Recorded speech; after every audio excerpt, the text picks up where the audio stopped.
Advancement, yeah.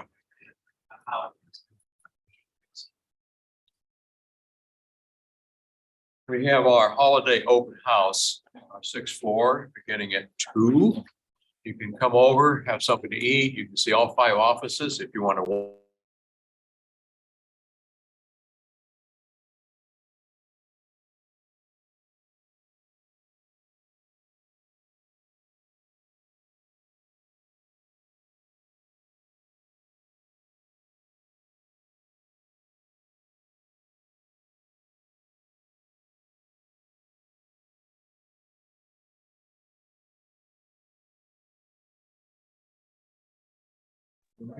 Meeting to order. Please. Can you join me? I pledge allegiance.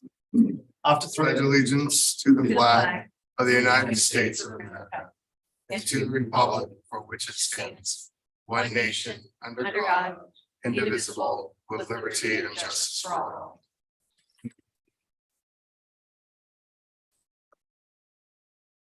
So the agenda today contains a brief general description of each item to be considered. Except as provided by law, which encourages public participation. If you wish to speak on any item appearing on the agenda or during general public comments, please continue to speak to the press line and turn it over to clerk prior to reading of the items. Speakers to give 3 minutes to speak. Clerk will run the for time when your time is up. Public comment may also be submitted electronically by emailing response@ocgov.com. With that, we'll move on to the roll call. Madam Clerk, you please call the roll. Thank you, Chairman. Please indicate your presence when I call your name. Doug Chafee, Here. Don Wagner, Jim Vanderpool, Scott Stiles, Here.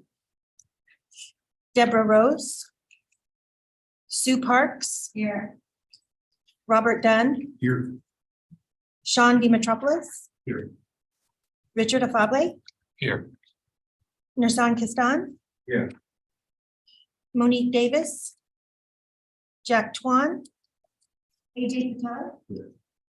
Todd Spitzer, Here.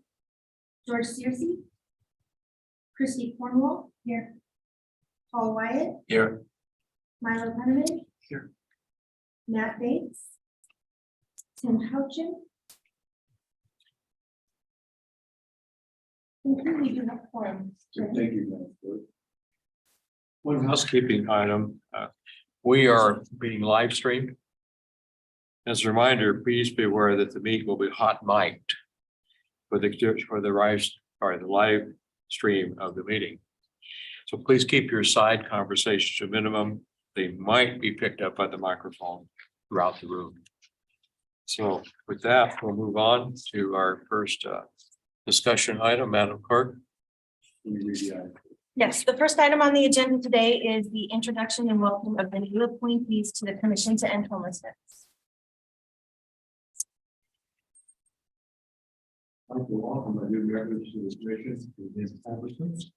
And I'm looking forward to working with all of you.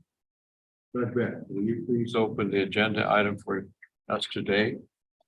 Absolutely. Good afternoon, everyone. It's good to see you all. As been mentioned, we're fortunate enough to have new members here today. And I'd like to help introduce them a little bit.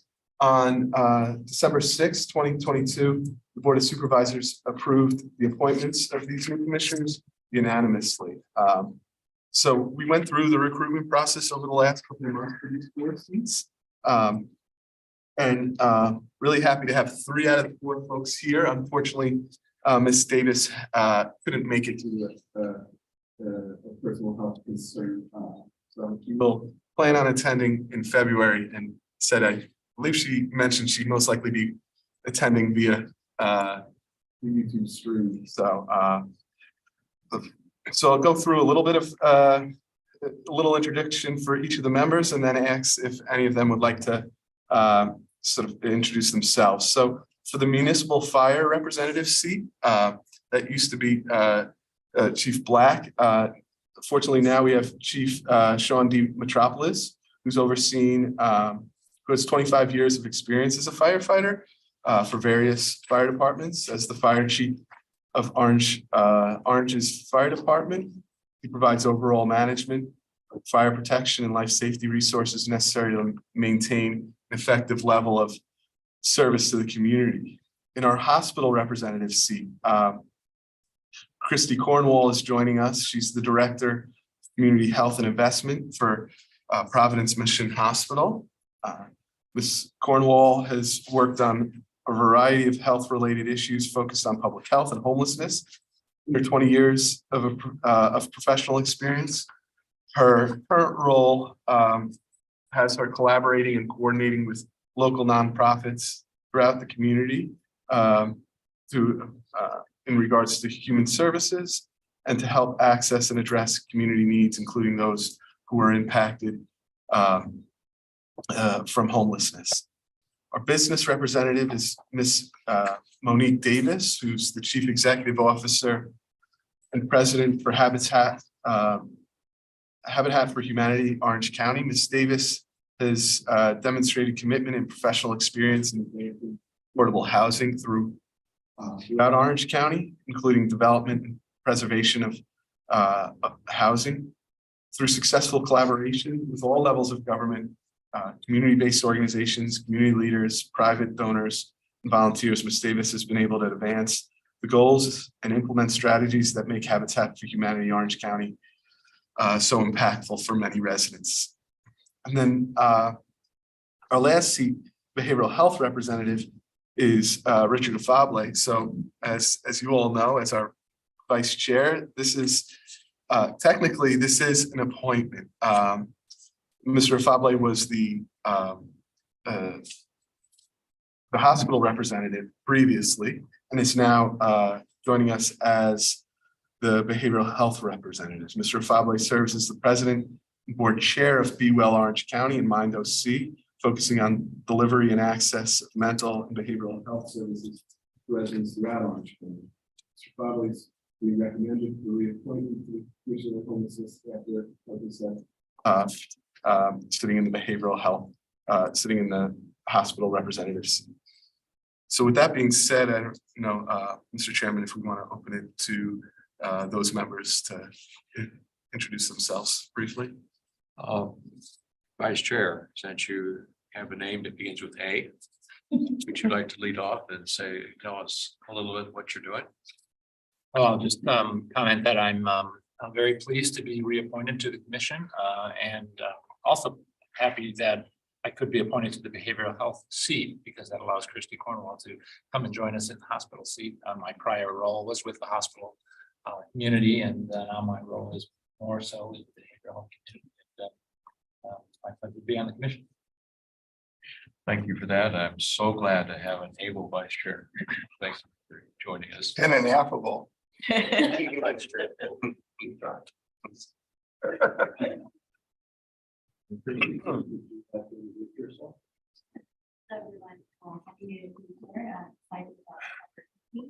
I've had a long history with Newton Hospital and worked with many nonprofits. I think that housing is very close to health, and so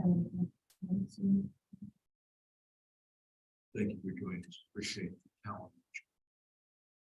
So next, Chief Metropolis. okay, fire here. Okay, good afternoon. Thank you for having me as part of the commission. New experience for me, so a lot to learn. I think all of our communities deal with the homelessness in different ways. I know that we have the Hub OC in our city at this point, along with Be Well. So we're very much mixed into that. I've been in the fire chief position for 2 years now and plan on being there for about 3 more. So glad to be a part of this group. Thank you. Thanks for joining us. Is here or not? No, unfortunately, she couldn't make it at a last minute. All right. Are there any public comments, Madam Clerk? We do not have any public comments for item number 1. Thank you. And would you read the next item? I will, and then just for the record, I'll note that Commissioners Jack Twan and Item number 2, under the discussion calendar, is an update from the Office of Care Coordination regarding the 2023 survey, the homeless system pillar report. Mr. Pratt, would you please provide us an update on the Office of Care Coordination? Absolutely. Before I get 100% started into it, I wanted to also mention two things in terms of our updates. As I think you all see, we, as we discussed in our last commission meeting, thought it would be helpful. There was a suggestion to ensure that we have our pillars prominently posted here in our meetings. So, you know, providing the entire room a little bit of a, not only a reminder, but a little reference point to, as we discuss and incorporate our pillars framework throughout all of our discussions. Also, each commissioner has in front of them, essentially, we can see up there on those boards, but in in a paper format. And we'll make sure to provide that as we continue to move forward. So we're always, have that as easy reference as we're going through and referencing some of the principles, values, and things to that. Additionally, I did want to mention that our office is continuing to seek an operator for the cold weather shelter. So at the moment, especially as we go through this cold spree, we're aware of the need and interested in the cold weather shelter. We're working on identifying an operator for that. So I want to make sure that was that we communicated that piece of information. That being said, I'll jump into the 2023 survey update. So survey ad hoc group had their first meeting last week to review the initial work that our office, the Office of Care Coordination, has done to prepare for the survey and also talk about next steps. The ad hoc group consists of representatives from the offices of 5 commission members' seats that are shown above here on the slides. Those commissioners have identified key experts in their agency or department that will be able to help the commission identify the topics and draft survey questions, discuss operational requirements and next steps for the survey, and then ensure that there's collaboration with our local continuum of care, with critical for a handful of reasons. But as we've sort of dubbed this as an effort that is in place of our annual point in time count, our COC is the group, as we all know, that operates and is responsible for the point in time count, and partnership in that area with this survey is critical. Some of the next steps we're looking at for the surveys is the ad hoc group will work with our office over the next 2 months, create and finalize a draft and an operational plan for the survey. Both that final draft and that operational plan will be presented at the February commission meeting for the commission members' input and endorsement. We do timeline wise, we anticipate that we will be conducting this survey over the course of roughly a month, and we're believing that month will happen either the month of March or the month of April or somewhere in the middle there. But that'll be part of the operational plan that will be brought forward to this commission in February. Our office is also exploring the possibility of bringing on a project lead to help execute the survey, and we'll provide that update in February as well. So we have a project lead that's incredibly helpful. It's a large lift, the point in time cap. And we bring on a nonprofit partner to help execute the count. This, although it's an abbreviated survey, we're looking to survey, as I mentioned in the last meeting, about 20% of the unsheltered population identified in our 2022 point in time count. It's still going to be a really large lift, and especially identifying and bringing on project lead with expertise in this area will add a significant amount of value, ensure that we conduct it at the standard we'd like to. Finally, in February, we will be bringing to the commission, most likely bringing to the commission a recommended action item to create a ad hoc group that will be responsible for reviewing the results and data and bringing back appropriate recommendations to the commission based on the results and data. Really, this was something that was discussed in our last meeting in October. Sort of looking back at our previous ad hoc groups or the point in time count COC groups that had commission participation. It was, I think, appropriately noted that often that ad hoc group focuses on the operations and getting things started, but there's a value in having a group that looks at the data, looks at the results, and is able to bring forward special recommendations. Advisors, potentially some policy recommendations. We feel like we're moving at a good speed, and our February meeting will be coming with a very crystal clear plan and survey that we believe folks here will appreciate and hit the tone at what we're looking for. Our next update is before you go there, can I ask a question, Mr. Chairman? Do you want me to wait till he's finished? Or can I go to the part? He's changing topics. He's changing topics. Please go ahead. So I'm literally sitting here thinking, oh, I'm about to ask a question, which I shouldn't, but I'm going to ask it anyway. You literally said we don't have an operator for the cold weather shelter, right? I know we had Salvation Army in years past and blah, blah, blah. And I'm sure this has been a topic of the board, and I have to confess, I don't watch the board meetings unless I have an item on it. My bad. But my point is, we're supposed to end homelessness, and that could either be long-term or short-term. And that to me means somebody needs a place to sleep tonight. I don't run my heater at night, but when I woke up this morning, our house was 62 degrees and we had double pane windows, okay? So that means the outside temperature when I went out to get the newspaper was in the 40s. So that's not acceptable. So, I mean, you got some of the best and brightest people sitting around this table. And I couldn't let that pass. Like, that would be malpractice for us to not have a conversation about that. And I know we're short on time potentially, although I'm willing to stay and go to the board event after because I know the chairman has to leave, but that can't be. That can't be. So the question is, cold is here like now. So that's an emergency. I appreciate that. And Salvation Army had in the beginning it stepped up, but we had a lawsuit threat and they backed away, I think. But if you'd care to General. Sure. Yeah, happy to respond to that. Yeah, we were more than happy to support a winter shelter.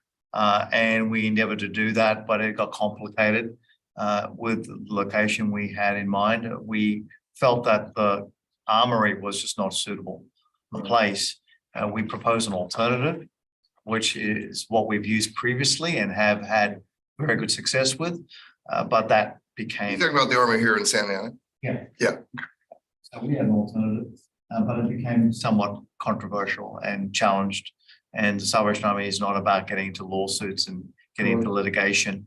That's not the place we play and work in. So we humbly said we'll withdraw because it got to the point where it became complex.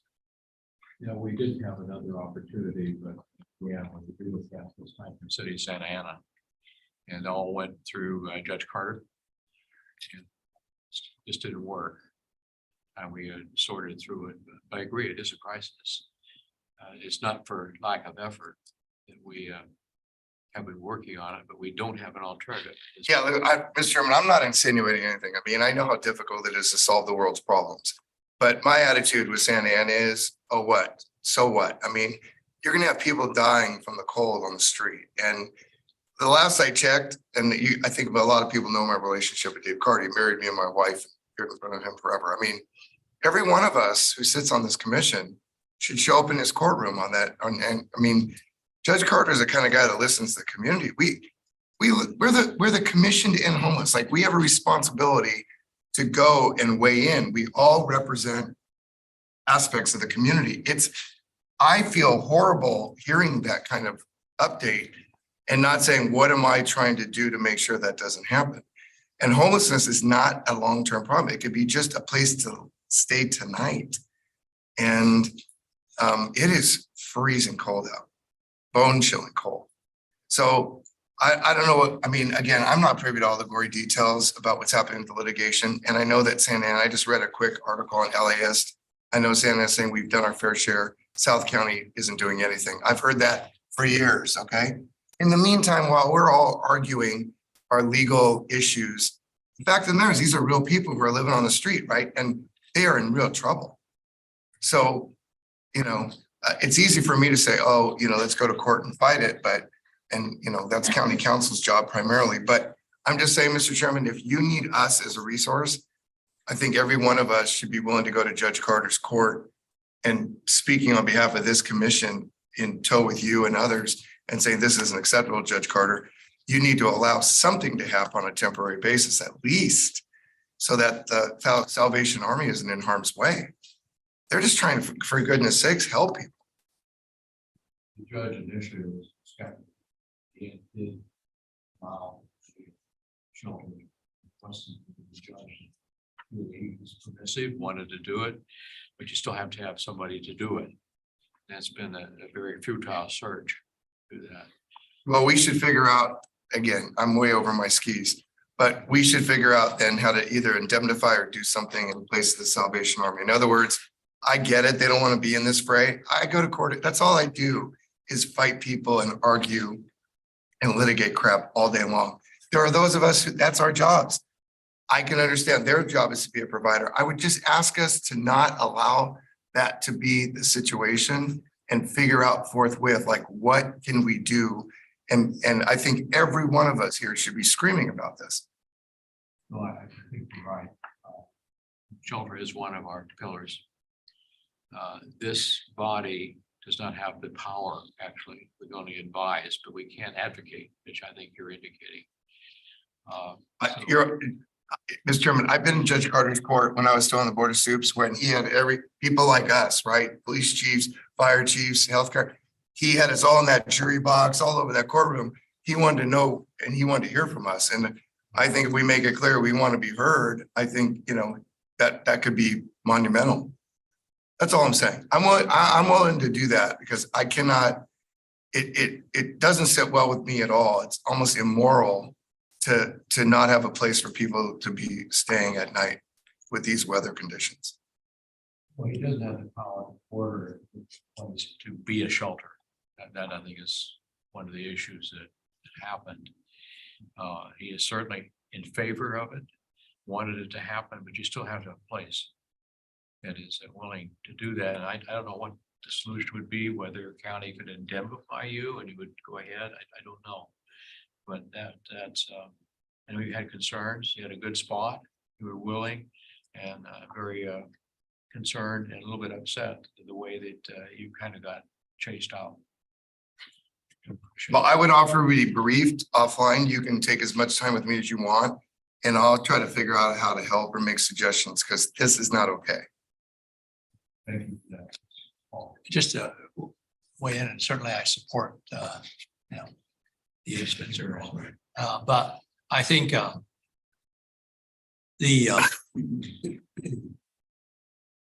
whatever the hurdles are, whether it's the location, whether it's the operator, whether it's lawsuits, we should start to identify, okay, what do we have to do to change the situation, right?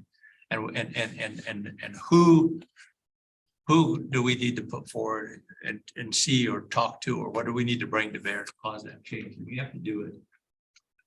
Nights are 40, 45 degrees, as you said. You know, my morning run's pretty cold now, right? So, you know, I know. But we need to sort of not sort of make it a general discussion of we're not able to do it. If it's a place problem, let's figure out what places could do it. If it's an operator problem, let's figure out, you know, what the hurdles for the operator are. We have one who said we'd like to do it, except I know a couple. If it's anyway, let's start to quickly, put down the list of hurdles that we have to remove in order to do this. And we need to act. I appreciate that. Exhausting everything we could do.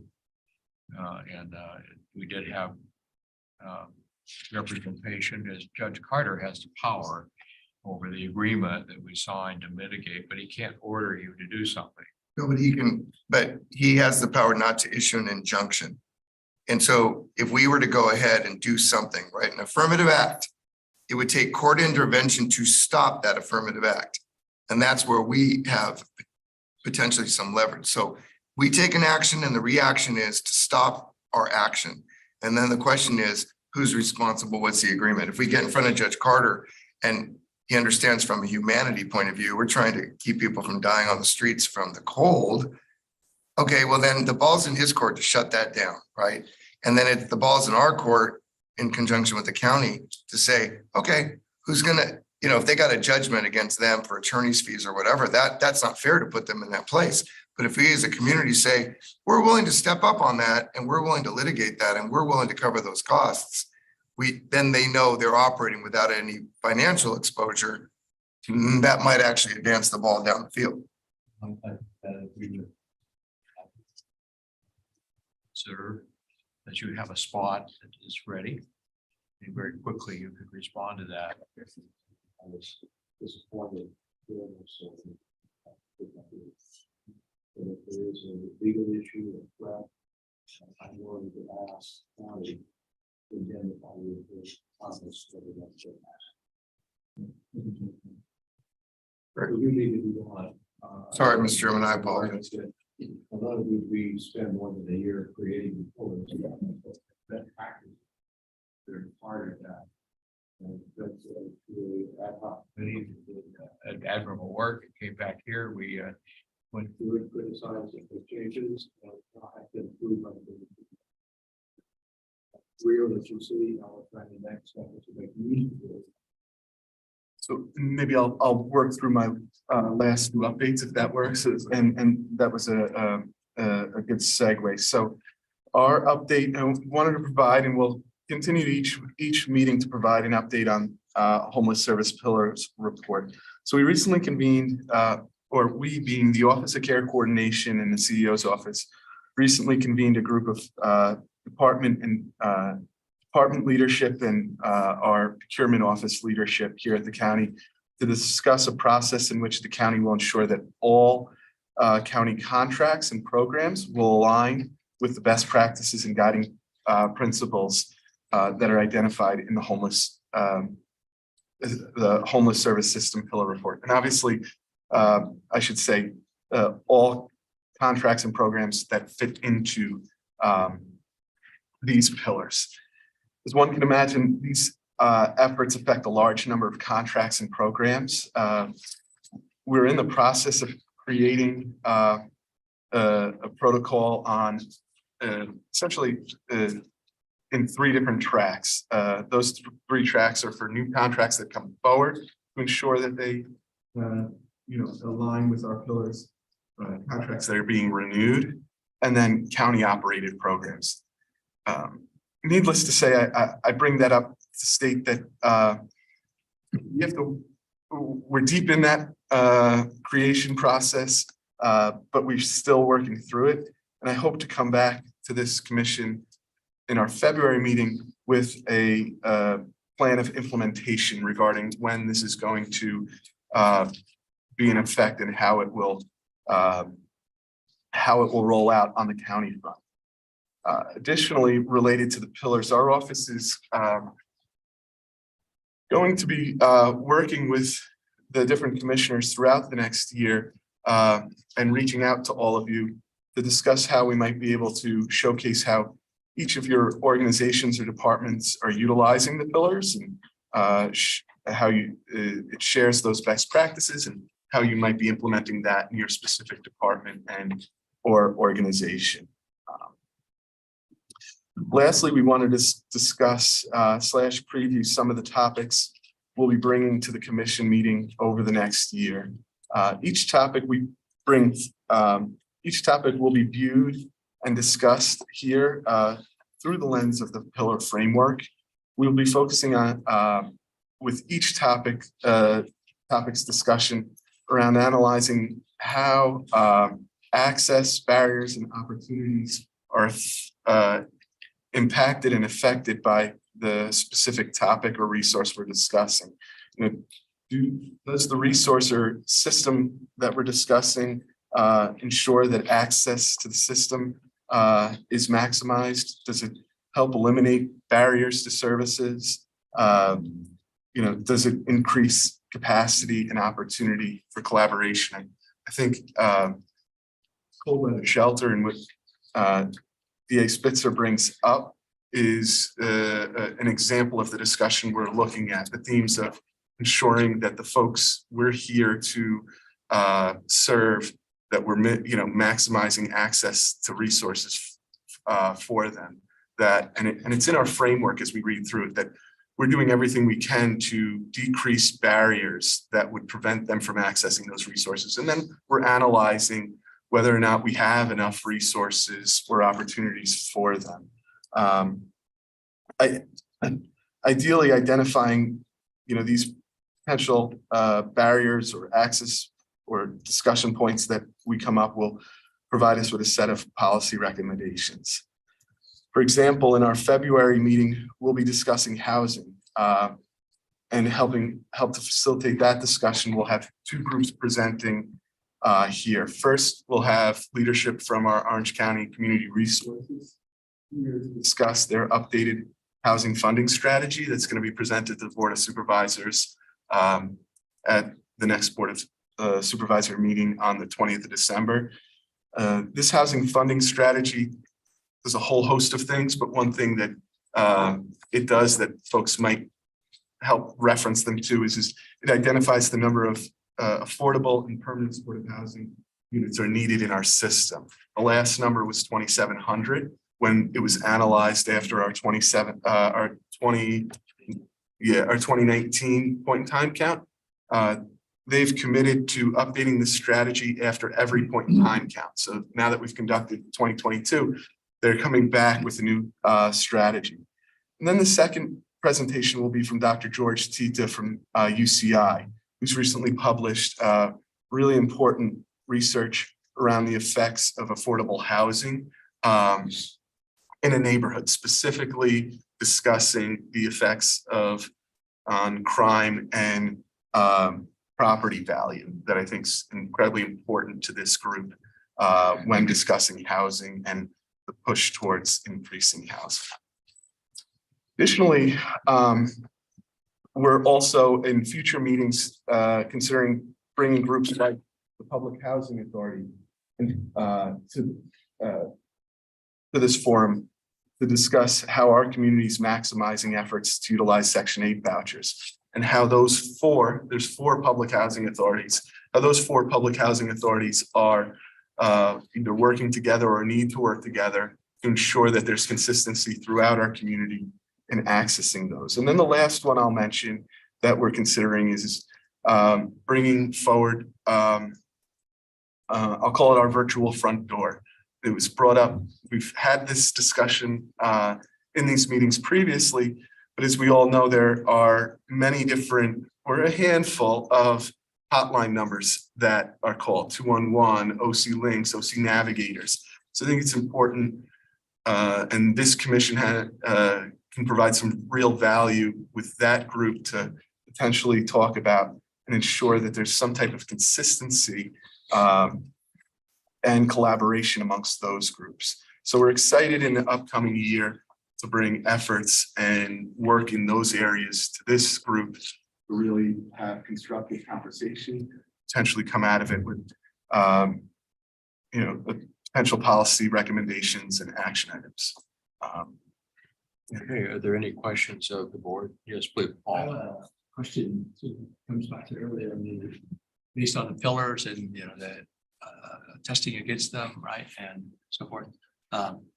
In the past, I've expressed and continue to, worry that we did a point in time count in February, and we still haven't got the reports and data back to make it available. And now we're well into trying to plan the next survey without really looking at the data and how we want to supplement that data, or what gaps in that data we might want to fill in.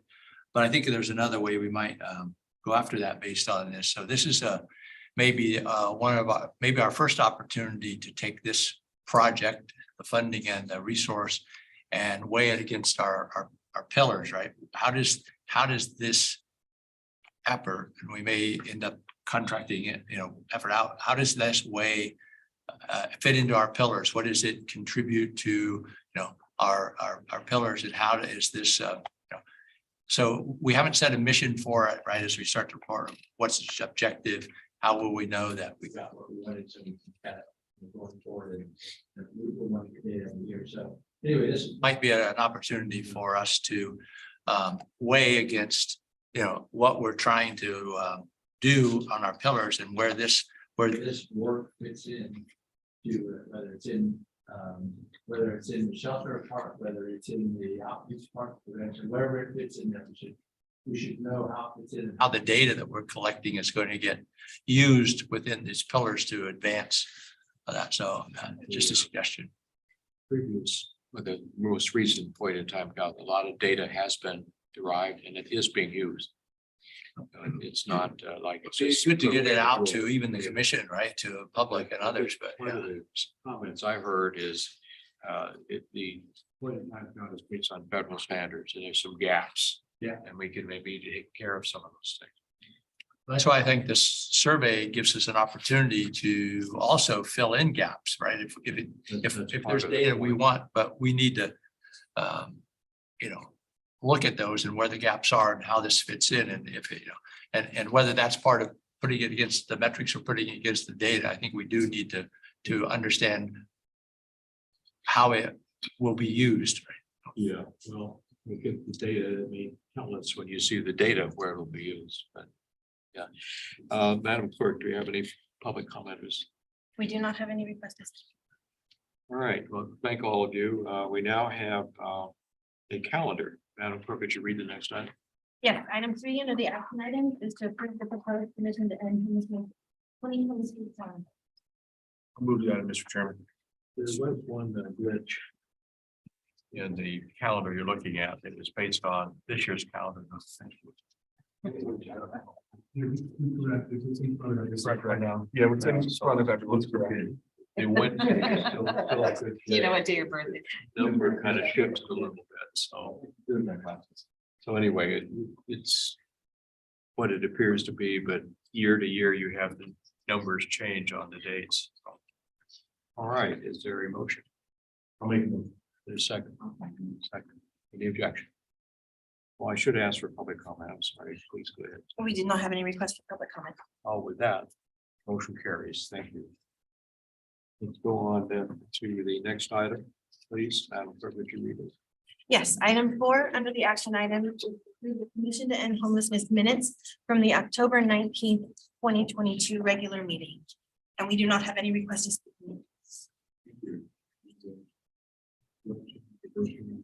Otherwise, may I have a motion? Hi there. The one who used the second, so. Who was the other? Sue. Sue, okay. Okay, and I'll second. All right. Is there any objection? Motion carried. Thank you. Now, clerk, could you please read the next? Actually, Chairman, that concludes the agenda items for today. Now the public comment. And we have not received any requests from the public to speak under general public comments. All right, we might end soon. So at this point, we're moving on to commissioner comments. I just have a question for staff, since we do, I know you'll get out of here by 2 o'clock. This are over next year. What are we supposed to, we just approved a calendar with all these meetings. We've accomplished this agenda in 45 minutes. Ish. What what is the state of this commission for next year? Now that we approved all these dates, what can I look forward to and what expectations do you have of us in terms of our workload and what you need from us? I think, back outlined a number of things that, and I think you want to start using the tools so we can get into the study of the components of homelessness. That's sort of the point of breaking it into these different pillars, rather than a broad brush, but do interrelate. But if we can study the components, then we can understand what that implies to solutions. The board itself is really a body that recommends different actions to the board of supervisors. Sometimes think that's not as much as it could be. We have a lot of budget, we can do some things. But we have budget is the way we are to study. So if you would like to propose something, I certainly we can do that. You want to decide something real quick?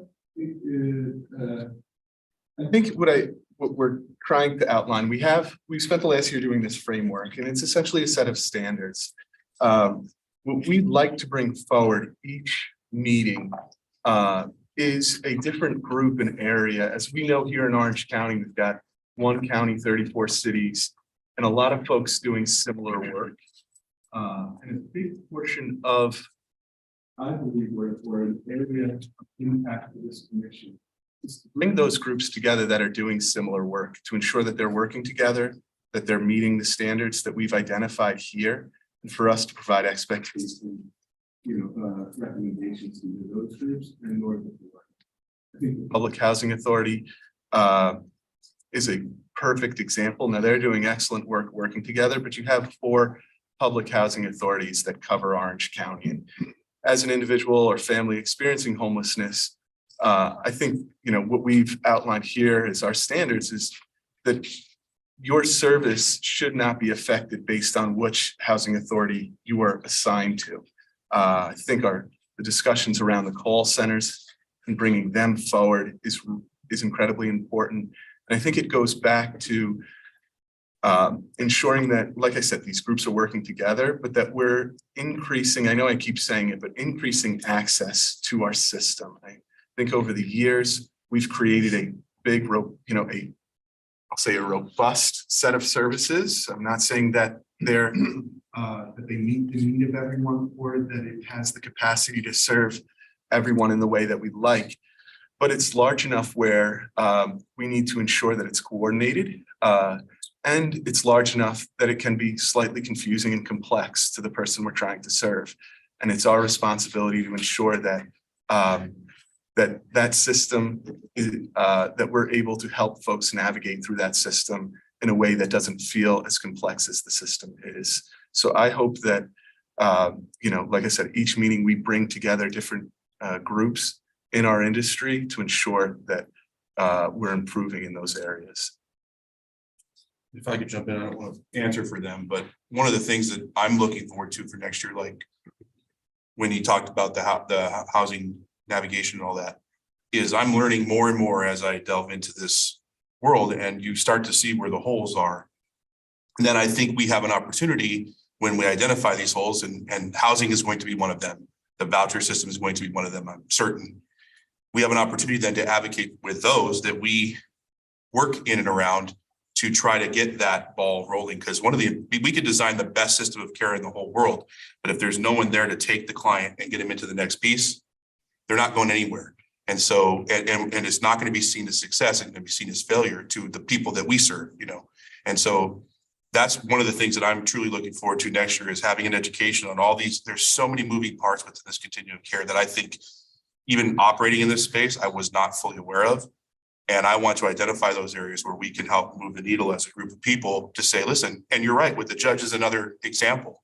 And one of the things we're going to try to accomplish in the North next year is have the judge study our service delivery and say, they're doing it right. So when an advocate who might be focused on litigation comes to them and says, I don't like what they're doing over there, the judge can say, wait a minute, I came down, I studied their model, I approved every step that which they're taking, and every time they make a change, they bring it back to me.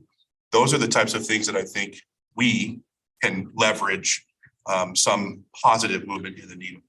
that's just me like forecasting for next year, what I'm gonna try to focus on as a person, and they're helping me do that by some of the presentations they're providing. So I don't know if that's helpful, but I'm not trying to answer for them, but when you ask that, that's exactly what I was thinking about prior to today's meeting. Like, what am I gonna do here next year? The only thing I'd say, after watching the election in LA and having been very involved in this county for 3 decades, I was part of that discussion in Laguna Niguel when Lisa Bartlett almost got her head taken off when she suggested putting a homeless shelter next to the city hall in Laguna Niguel. I was at that council meeting and it was ugly. You want to bring forward this UCI discussion, and UCI is now advancing through an academic, this idea that property values are not diminished by putting low-income housing and or like, this type of housing into communities. I learned a long time ago, if you don't bring the public along with you in terms of support, it doesn't matter what mountain you preach from, you're never going to succeed. I think I know this county pretty darn well now.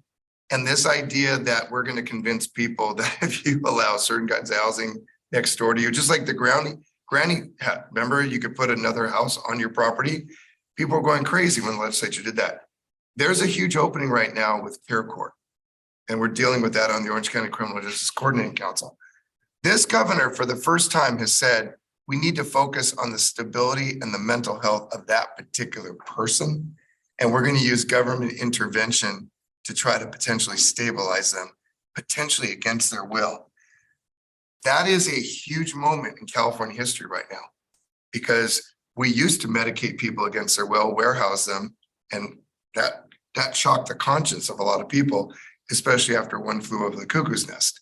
So my point being is, I think we need to discuss how we can work with the courts and work with getting those people into it's going to be the public guardian against their will, essentially now, to stabilize them. Because I believe philosophically, you will never force housing into communities against their will. You'll have chaos. In this county especially, this is not Los Angeles. That's point 1. And point 2, until you stabilize the client and get them where they can be in a house and actually take care of themselves and that property, you will never solve the housing problem. You can't give somebody, we saw that with the motel after we cleared the riverbed. We got stuck with a $3 million bill because they destroyed that property. They took the curtains, the refrigerators, the sheets, and destroyed that place. I think I'm just asking you all as staff to look at Care Court and the individual person, and let's have a conversation about that new area of the law too, about stabilizing people so that if we do move them into housing, the community will understand what type of person potentially is moving there, as opposed to the person they think is banging their head against the utility box in their neighborhood, which we have those too. And you can't put a person like that into housing and expect them to be self-sufficient. So I would just say for 2023, we should not just look at convincing people your property values aren't going to be diminished. We should also look at how the state now is dealing with these very, very difficult individuals and what avenues we have to be involved in stabilizing these populations so they can go into housing. I think if we don't meld that next year, we're losing a big, big opportunity because of Care Court. Well, thank you for that. I remember because we had to pay for that hotel. They're ripping metal out of the walls. That's right. That's right. Destroyed. Destroyed it. Nice. So I also remember when I was building affordable housing, which goes back 20 years. And in those days, the NIMBY factor was much stronger than it is today. I thought it was well settled that affordable housing does not diminish property values. I didn't know another study was even necessary, but it's coming out. I'm glad to see the backup coming. The Care Court, we're in the first cohort. And we as a county, I think, in better position than any other to lead the way. And I'd say that is have a collaborative court system already in place. It's not as large as we need it to be. This may be an opportunity to expand it because the Care Court that the governor is suggesting can be a component of that. So we already have the setup there. but not enough space, so that's part of that. I would also point to our Be Well, that's something that very few counties actually have. I'd point to Project Hope that the Chief Dunn is proposing as being a great resource. And there's another one that needs to be put into that, and that's Cal Optimum. They have a 5-year vision, among other things, in that 5-year vision. The end of that vision, by that time, they'll have a mental health and physical health, a whole person assessment available to every one of their members on an annual basis. That's some 950,000 people. And so when you combine all those things, we have a lot of things. And yeah, it needs to be more coordinated, but it's there. It takes time, unfortunately. And you're right about bringing the public along. That has to be, that's why we move so slow, because in a democracy, you don't go anywhere without people. So with that, I'd kind of like to get to my open house. That's there other things that we, yes. I just asked one, I would follow up because I go back to the Spencer said at the beginning about the cold weather shelter. Are there like topics like this that you could send us what you want us to research before we come to these meetings? Because I don't know enough about what's going on with the cold weather shelter. I don't know at all. And that would be helpful for us because I think we want to help in any way possible. Yeah. And so I'm here for it. I need to know more what's going on. So anything like that, like ahead of time, that we can become more informed, because now I'm going to leave and I'll do all this research, right? But we're meeting in February. So anything you can help us with, but I also want to go back to the armory. If there's anything we can do now in the short term, call on us and ask. All right. We're not quite, we don't get the topics here early enough. The cold weather shelter could be dealt with. We knew it was coming back. So it's too late, right? The care courts, right? It's come now. How will we utilize them? How do we give advice of how to take advantage of that? How does that affect how it fits into the picture? We need to be ahead of the game, not reacting to them when we have cold weather shelter problems, so we're reactive. This commission really would be most effective at being proactive, well ahead of those topics. So as we look at next year's topics, let's try to get in. I would suggest we try to get in front of some of these issues that have been sticking issues every year that we need to get ahead of. Appreciate that, but I think we need credit for the work we're doing. Oh, yeah. Like the government stole our magic that we were working on. It's not the severely mentally ill, we did not have the capacity for that. Right. But everything else, our coordinated system that we're trying to bring together and build on has been in study and working on. And I'll thank you, Todd, for your help on our OCC, whatever that is. JC. JC. Is it possible, Mr. Chairman, in January, that instead of just like our normal meeting, this is so important, and I think, like Chief Dunn raised a very important point. I'd love to hear his priorities in the North Spa for next year and everything else. Or maybe we just do a half day, a 4-hour retreat here, fine. But where we kind of just put everything on the table, all the pieces, refresh our memory, tell us all about the new legislation, kind of new programs that are happening, how that might be integrated. I mean, she's running the United Way and she needs to be briefed on care court, right? I mean, everybody who has a piece of the action in this county, we all need to be, running on the same freeway at the same speed. So I'm just open. I'm willing to set that aside if you send out a memo early enough with a time. I mean, a half-a-day workshop for all of us to get squared away would be super great. Work on that. And lastly, I know we're on, just to provide a little bit more context to the cold weather shelters. I'm sure you've picked up, it's been a complicated journey. Our office, just to give a little bit of a history here, and then our office put out an RFP early in the summer to operate it. There's a handful of things that make running a cold weather shelter difficult. It's hours, the length of time, it's temporariness, it's staffing, the environment in which the cold weather shelter sits in, as we've discussed today. When we put that RFP out, we did not receive any no respondents. We extended the RFP, still no respondents. We reached out to all of the prior operators, and, Nursan and his team were really amazing and gracious enough to offer not only him as the operator, but a better site, which is, his site. And then,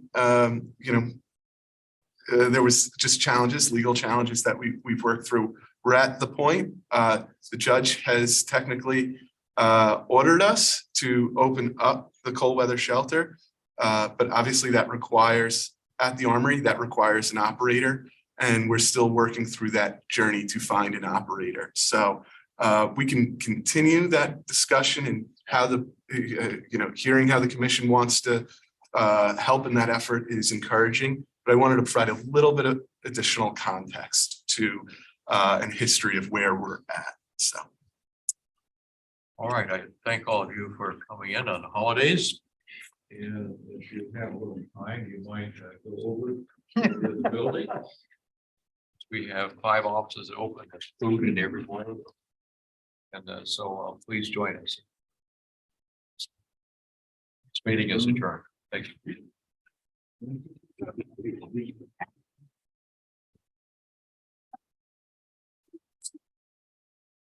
You doing? See. We can do more.